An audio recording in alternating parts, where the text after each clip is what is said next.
It's Taste of Country Nights with Evan Paul on demand, Season 2, Episode 17 with Brothers Osborne. Who would win in a kickball game, you or Dan and Shay? They're like, they clearly are looking like they're doing like some CrossFit these days. Yeah, so they're getting ripped. I was like, I don't know what they're doing, but they look like they've been running. That's all I was saying. So, we might be able to kick further, but they can run way faster than us.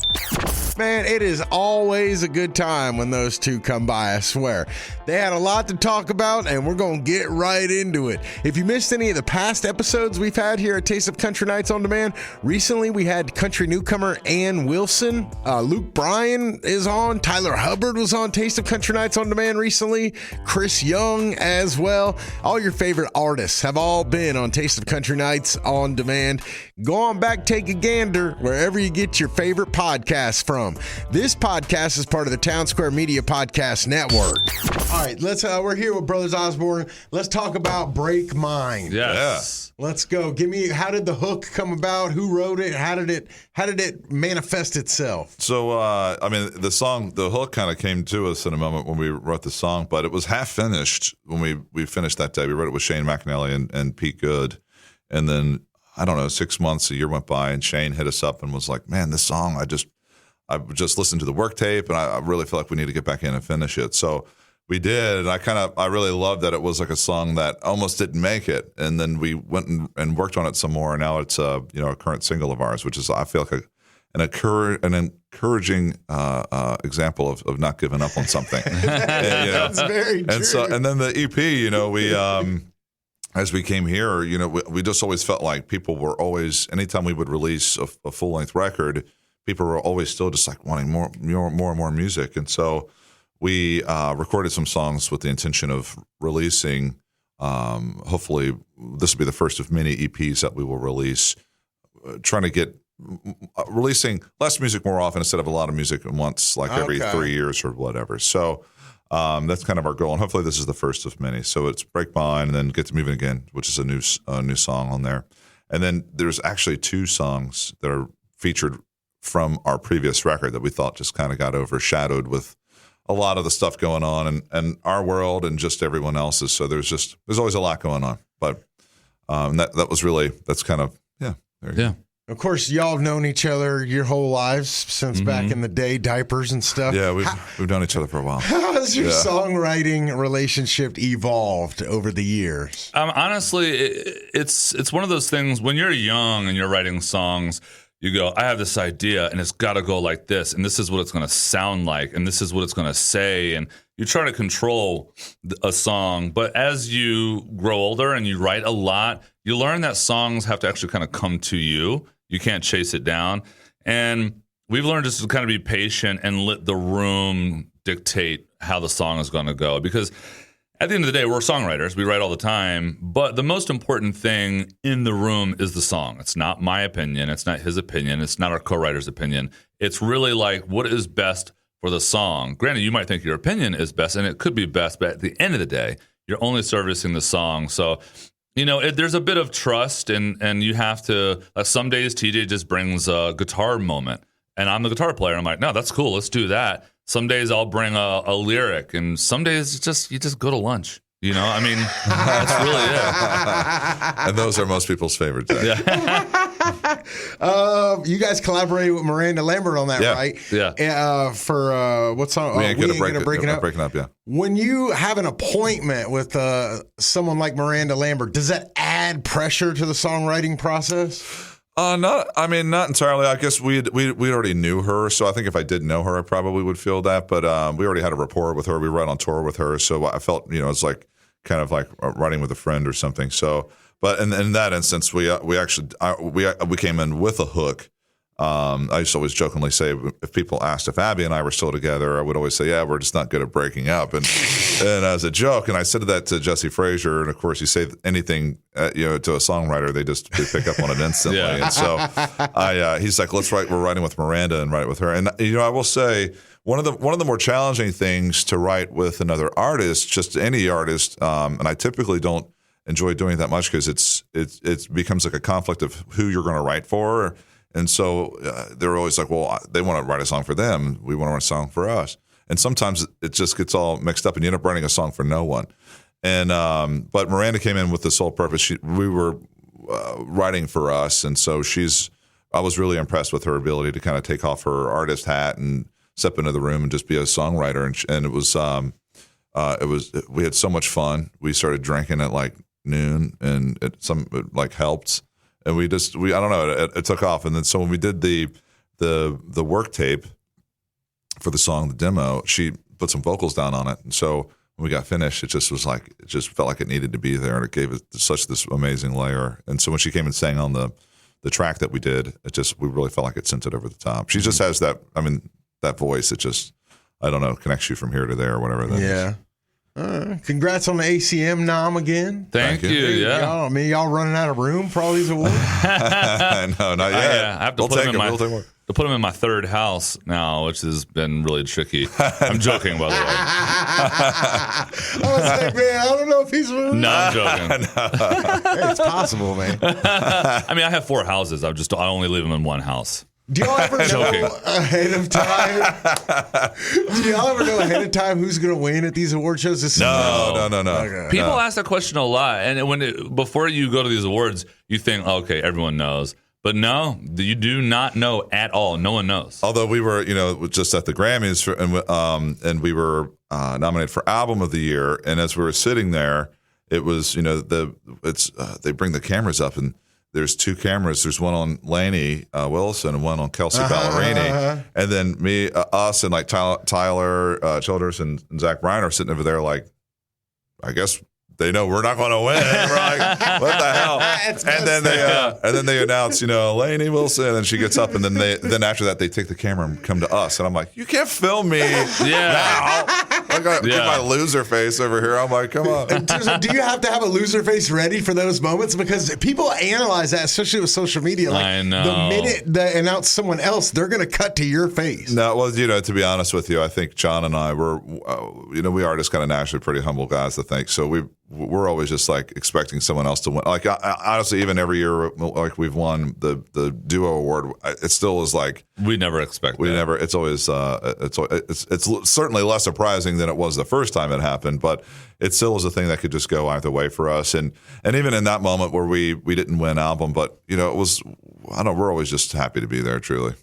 Let's talk about the project with the Petty Country. Mm-hmm. I won't back down. Yeah. I know he was a big influence, but how did you guys connect to that song personally? It kind of is our MO. We've always been ourselves in this industry, and we're very lucky that we have so much love from our peers. But we've never really changed what we wanted to do. We've always done it our own way, even though maybe outside forces have suggested it to go different or be more mainstream or do this because someone else is doing it. And we're like, no, we're going to keep doing it our way, and we're not going to give up.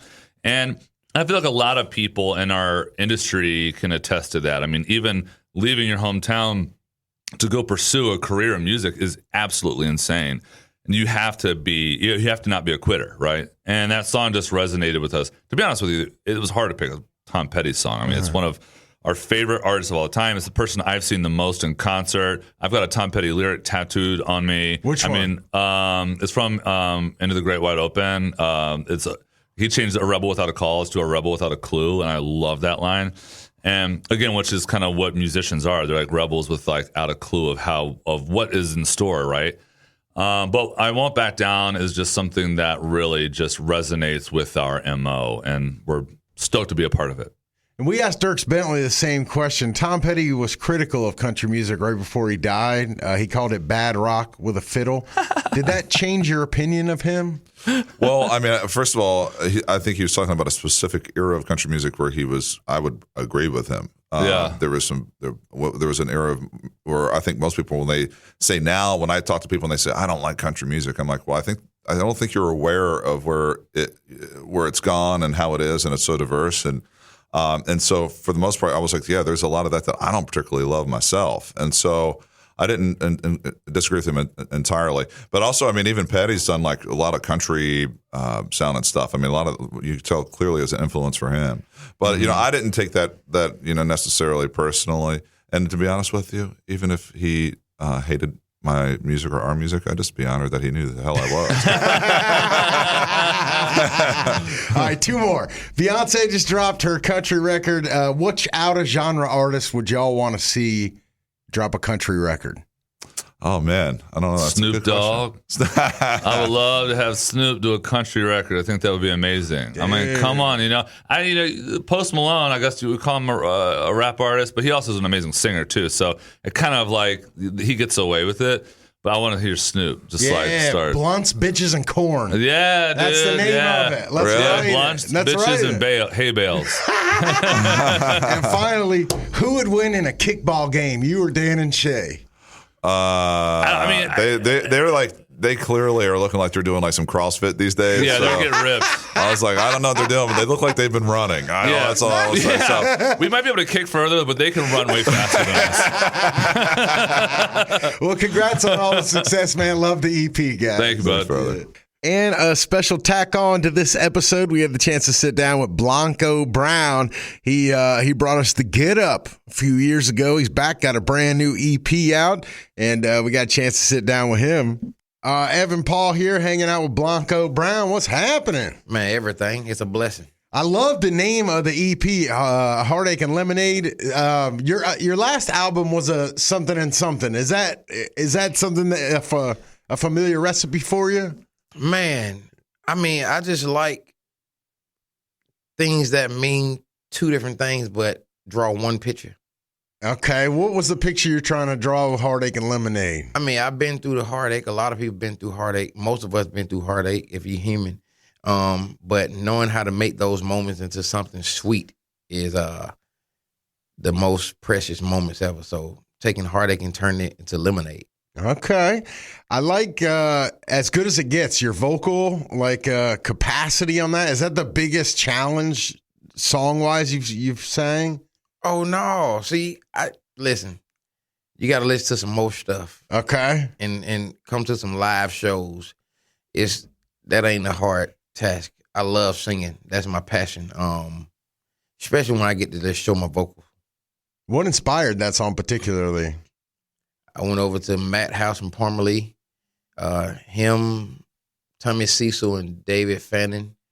We was messing around with ideas, came up with that song, and voila, good as it gets. Dude, I love the guys from Parmalee, man. They're so cool, and every time they come in, we always end up talking about how they got shot. The one guy got shot, and like how they made the comeback.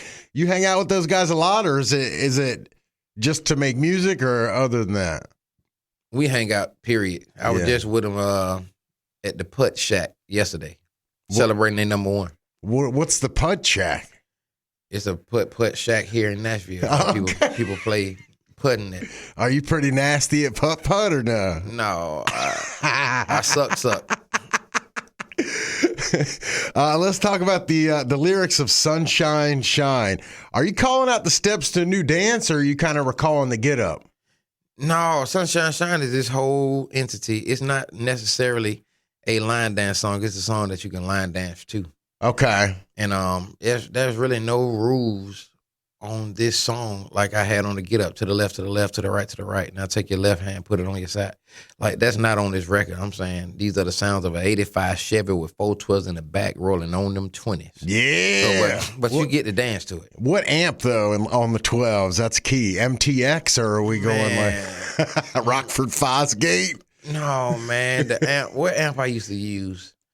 I think I had a Pioneer or I did Pioneer. Yeah. I had a black and red amp. I don't know. Pioneer was one of those ones. I also had a bass tube that I got from Pep Boys that I hooked up for myself. It was like $50, and I got in my car and I would start the car, and then I had to flip the switch for the bass to kick in. So before it took like 2 seconds, so it would be like just treble, and then it would be like. Oh yeah, man. The good old living. Yeah, right. Trying to tell you, make you appreciate things. Nostalgia. Yeah, tell me what you were listening to. What was teenage Blanco Brown? What albums? Man, I was having to sneak to listen to certain stuff, but like what? Luke. Oh, like Scarred, stuff like that? Yeah. Okay. Yeah, like I would listen to some stuff. Blink 187. Like it was, man, what's in those rock songs? You don't know what's in those rock songs. You listening to that, you know what I'm saying? So I had to kind of sneak and listen to everything. But you talking about Blink 182? 182, yeah.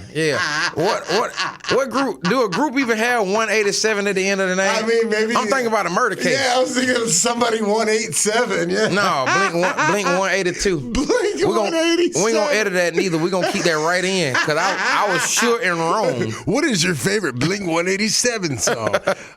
You're coming up on 4 years since your motorcycle accident. Is it difficult to talk about, or do you appreciate that you could tell it? Man, I'm still in pain. I wake up in pain every day, but I'm blessed to be moving around, honestly. So, I mean, dealing with the pain is second nature. I didn't think I'd be still going through the same type of issues 4 years later.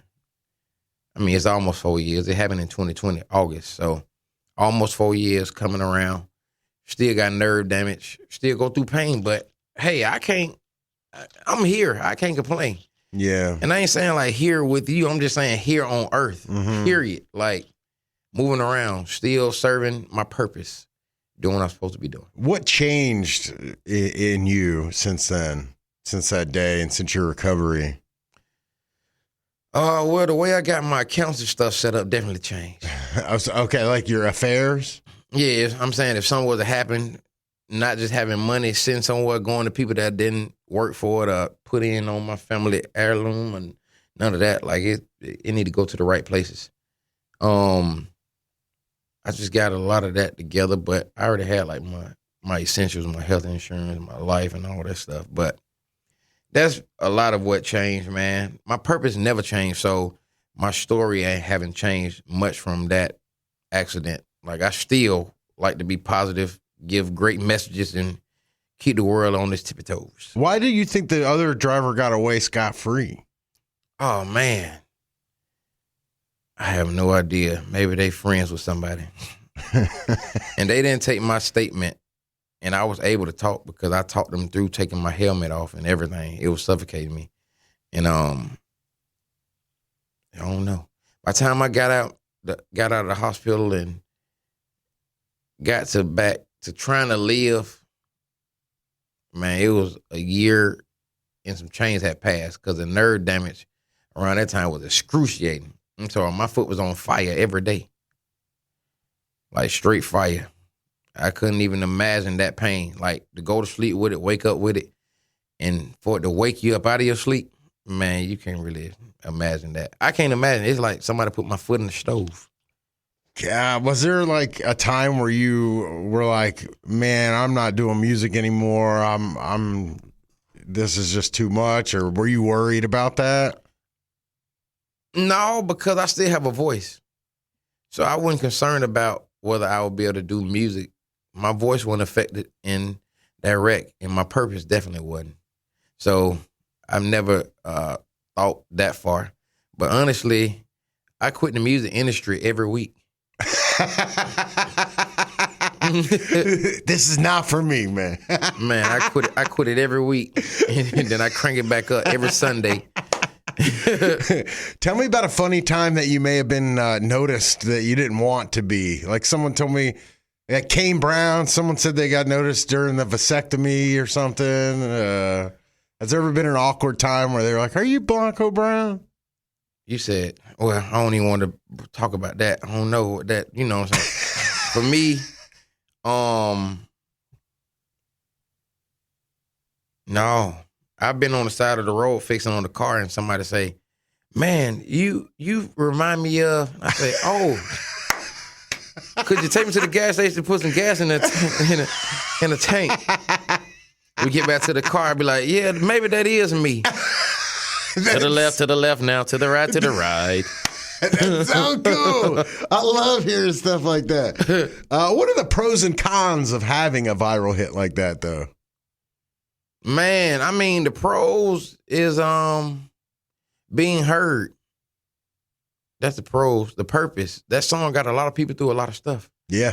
Even it wasn't even a serious song. It was just a real song. It was needed too. But I'm saying it's like the lyrics wasn't like compelling.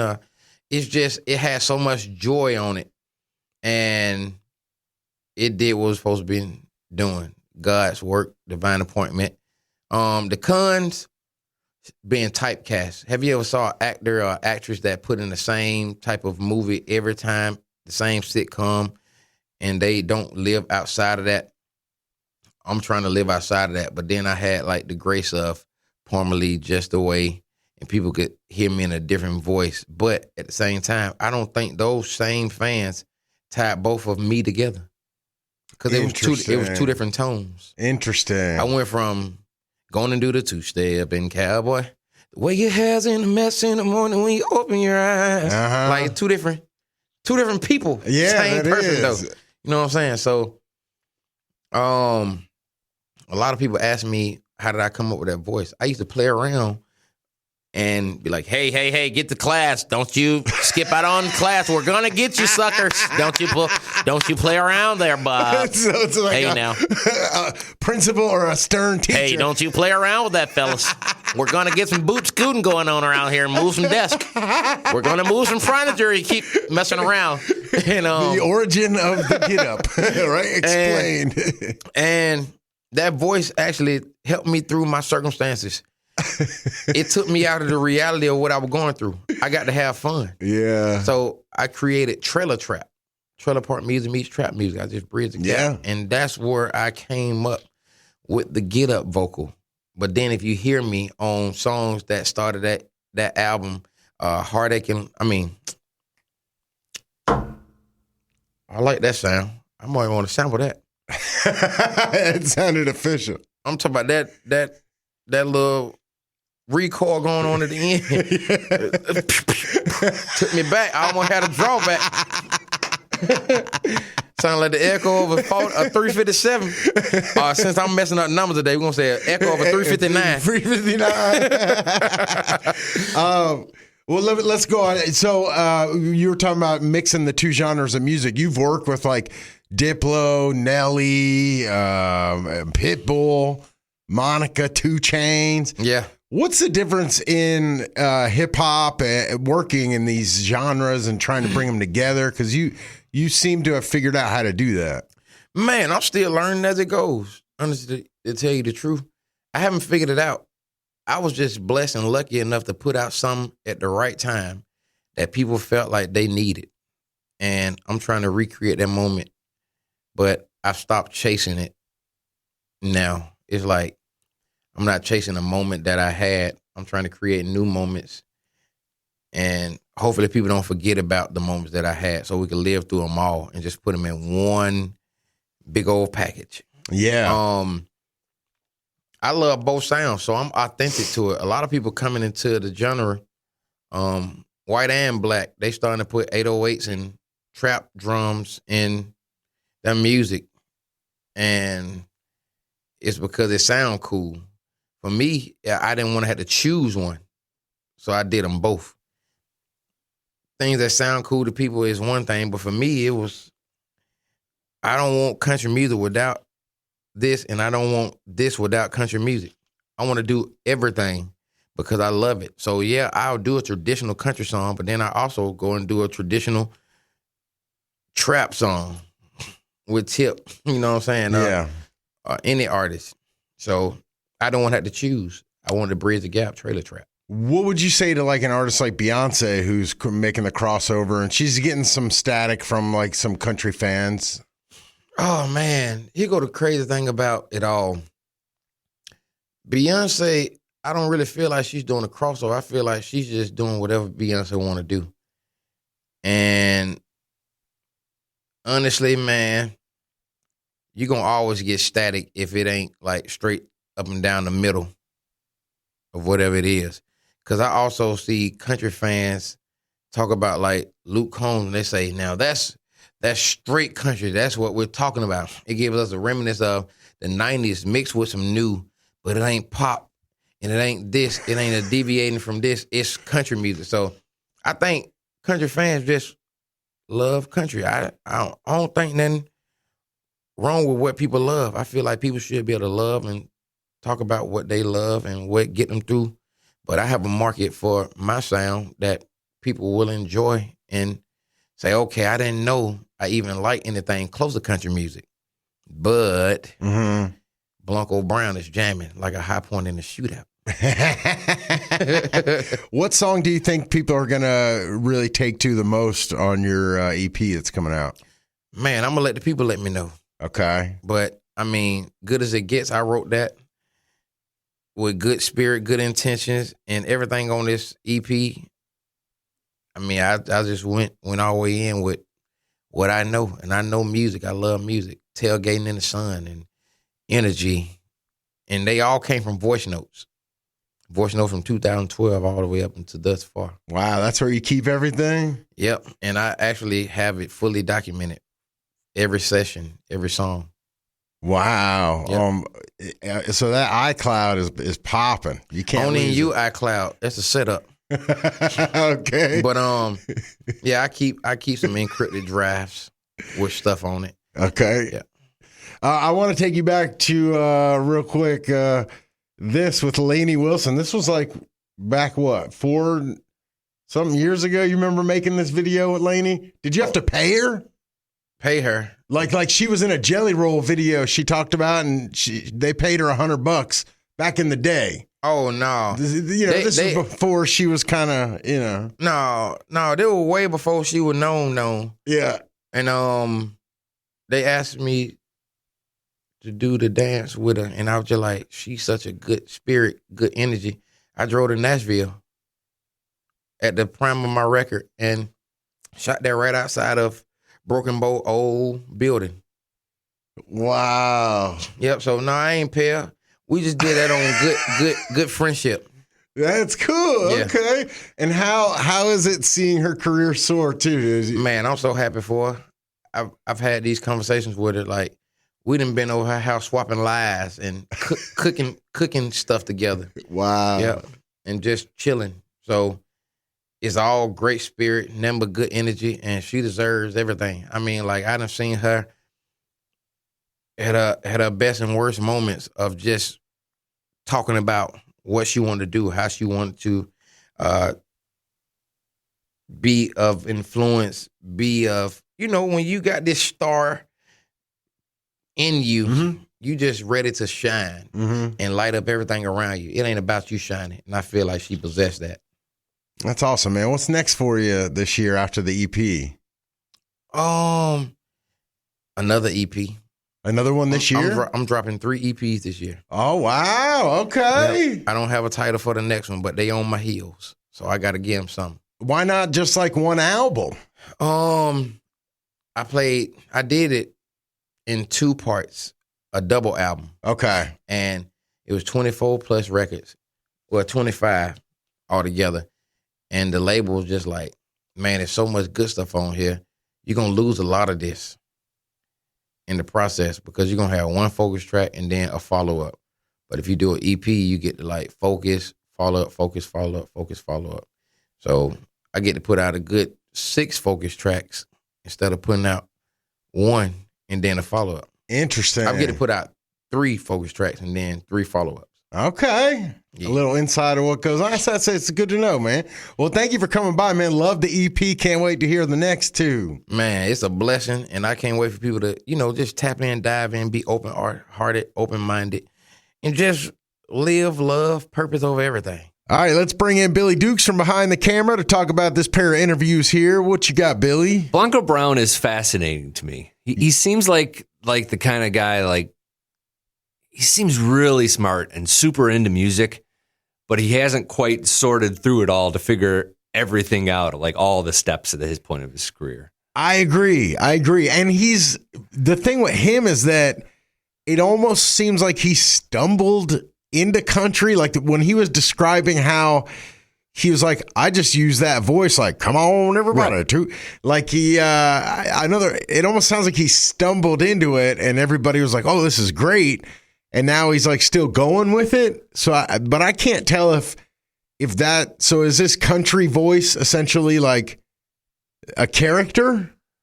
He when you're talking to him, I mean, he speaks like a normal guy. Like he starts and stops. Like Sam Hunt, we've talked about that with Sam Hunt, where he has like this kind of conversational voice that pauses and isn't necessarily the smoothest, but then it flips the switch turns to this super smooth, super clear kind of diction and lyric that is seemingly different from the guy you just talked to. Okay, I got you. Yeah, I mean, there's something to Blanco Brown, that's for sure. And, it reminds me of, I recently saw something about Shaggy, the rapper, who does It Wasn't Me and Angel. Right. And he kind of said the same thing. He was like, I was a drill instructor, I was in the Army, and one of my drill instructors used to be like, now, come on now, awa. And he's like, and I just developed this accent when I sang, like, awa, Mr. Lover.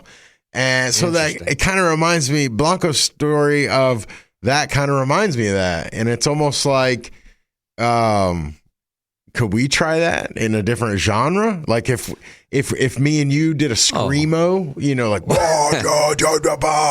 I mean, I think to a certain extent, anybody who's on the radio does do that. You have your personality. Yeah. Most people, at least. There are some odd ducks, but you have your personality on the microphone, and then you have your maybe slightly pulled back personality. Sure. I know when I did radio back in the day, my wife would, she would call me out, if I was being like especially Billy Dukesy. She'd be like, okay, Billy Dukes. Yeah, that was very familiar. I needed to check myself. Yeah. At the front door there. That sounds familiar. Good job. I mean, I don't think I've really heard him open up too much about like the pain he's still dealing with. Yeah. With his accident. Yeah, that was kind of sad, man. So what was he toting? He was toting like a backpack? What did he have? Because Dude, this is the big mystery to me, is like he carries around this satchel. Yeah, this was like a man bag, I think. Like over the shoulder, like a purse? Yeah, well, I made it the mistake of calling it, I was like, oh, I like that fanny pack. Right. And he was like, it ain't even, I think this is him. The guy, I can't remember. No, this is right. This is right before the start of the interview. You guys had this conversation. Okay. I heard it. And, he holds it over his shoulders. He almost took offense to it, but this thing was nice. It wasn't one of those that you get with 10 tickets at Chuck E. Cheese. No. This was like full leather, it looked like probably designer. I just don't know what's in it. Yeah, for all I can guess, if it was me, it would be just like snacks and a water, I think my best guess is it has something to do with his medical condition. Maybe some medicine. Right, because he started carrying it right after the accident. You always see it with him on red carpets. Like he has this bag he carries. He's the only guy that like his plus one is a bag. Okay. I don't know if that thing gets its own seat. Okay.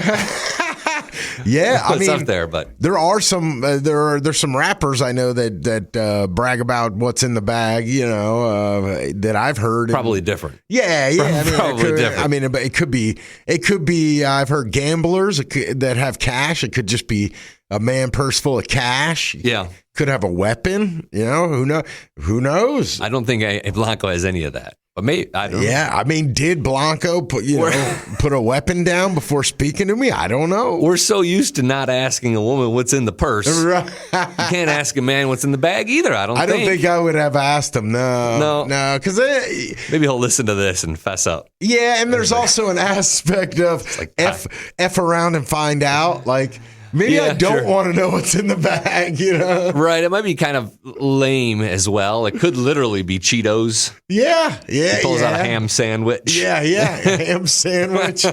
Yeah. Or a ham sandwich and a picture of my wife. It could be one of the, you know what I'm saying? Like, right. You just never know. Some things are just left to better be a mystery. It's fun going back to that Lainey Wilson video with the Get Up, because that was before any of her success, literally any of her success. Yeah, I feel bad the way I asked that, or the way he interpreted it was not how I wanted it.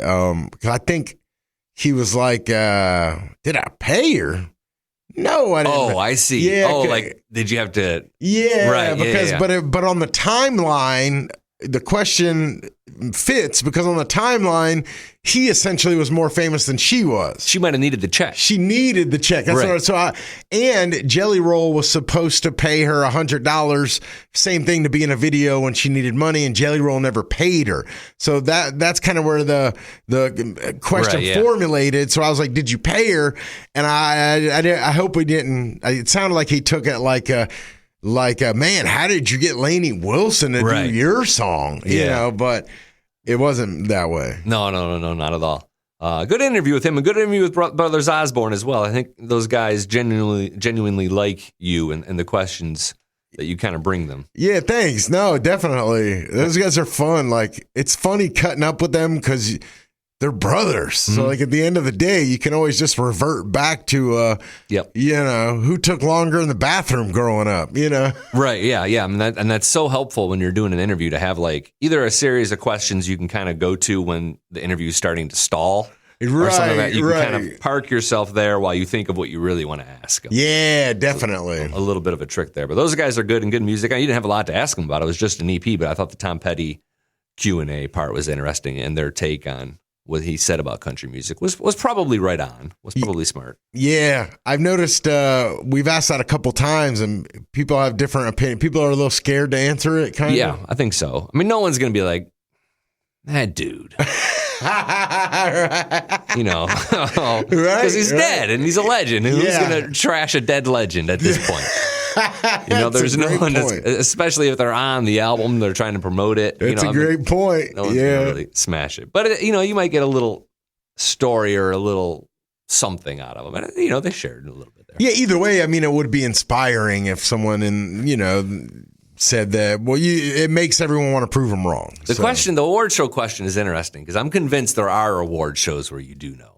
Me too. Yeah, because there's no way. Yeah. Not the Grammys, not the CMAs, but like those fifth tier, the Nickelodeon Kids' Choice. I was just about to say Nickelodeon. Yeah. Because like the Nickelodeon ones, they have to. Also, like, what about the ones where they film a thing? Yeah, they film ahead of time. Yeah, like Jennifer Lopez wasn't here to accept her award, but she has something to say. She's holding something, and then she's like, "Thank you so much."